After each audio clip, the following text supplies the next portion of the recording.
తెలంగాణలో మంత్రివర్గ విస్తరణకు ముహూర్తం ఖరారైందా? త్వరలోనే విస్తరణ ఉంటుందా అంటే అవుననే అంటున్నారు టీఆర్ఎస్ ఎమ్మెల్యేలు.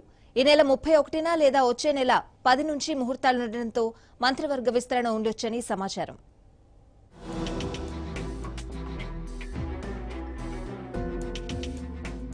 ఫలితాలొచ్చి 45 రోజులు దాటినా ఇంకా కేబినెట్లో ఒక్కరితోనే నెట్టుకొస్తున్నారు సీఎం కేసీఆర్.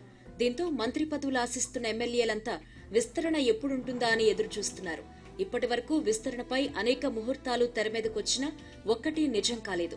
ఈ నెల 31న లేదా వచ్చే నెల 10 నుంచి ముహూర్తాలు ఉండడంతో మంత్రివర్గ విస్తరణ ఉండొచ్చని సమాచారం. రాజ్భవన్లో జరిగిన ఎట్ హోమ్ కార్యక్రమంలో ఇదే అంశం ప్రస్తావనకొచ్చింది. కేబినెట్ విస్తరణకు తమ అధినేత కేసీఆర్ డేట్స్ ఫిక్స్ చేసినట్లుగా టీఆర్ఎస్ ఎమ్మెల్యేలలో జోరుగా చర్చ జరుగుతోంది. తొలుత 10 మందితో కేబినెట్ ఏర్పాటు చేసి లోక్సభ ఎన్నికల అనంతరం మరో 6గురిని తీసుకునే అవకాశం ఉంది అంటున్నారు నేతలు.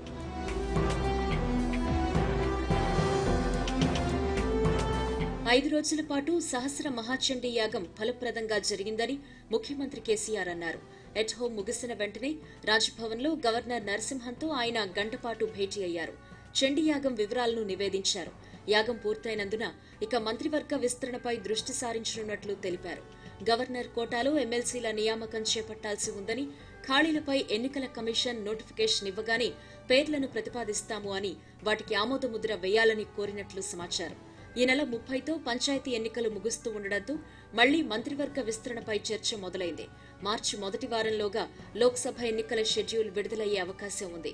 ఆలోగా ఫిబ్రవరి 3వ వారంలోగా బడ్జెట్ సమావేశాలు నిర్వహించాలి. అసెంబ్లీలో బడ్జెట్ ప్రవేశపెట్టాల్సి ఉన్నందున ఖచ్చితంగా మంత్రివర్గ విస్తరణ ఉంటుందని భావిస్తున్నారు. యాగం ముగిసిన తర్వాత వచ్చే మొదటి ఏకాదశి మంచిదని టీఆర్ఎస్ అధినేత భావిస్తున్నారట.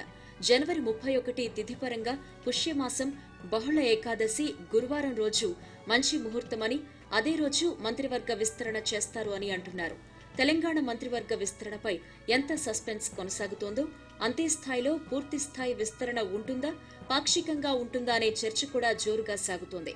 విస్తరణలో సీనియర్లను పక్కన పెట్టే అవకాశాలు మెండుగా ఉన్నాయని అంటున్నారు. అందుకు పూర్తి విస్తరణ కాకుండా 6 లేదా 8 మందితో విస్తరణ చేపడతారు అని చెబుతున్నారు.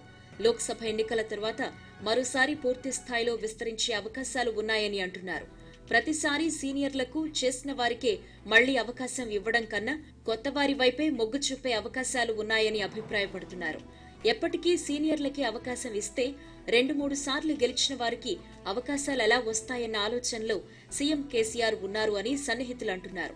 దీంతో గత కేబినెట్లోని చాలా మందికి ఈసారి నో ఛాన్స్ అంటున్నారు. అలాంటి సీనియర్లందరినీ లోక్సభ ఎన్నికల్లో పోటీ చేయించి తర్వాతే పూర్తి స్థాయిలో మంత్రివర్గ విస్తరణ చేపడతారనే ప్రచారం వినిపిస్తోంది.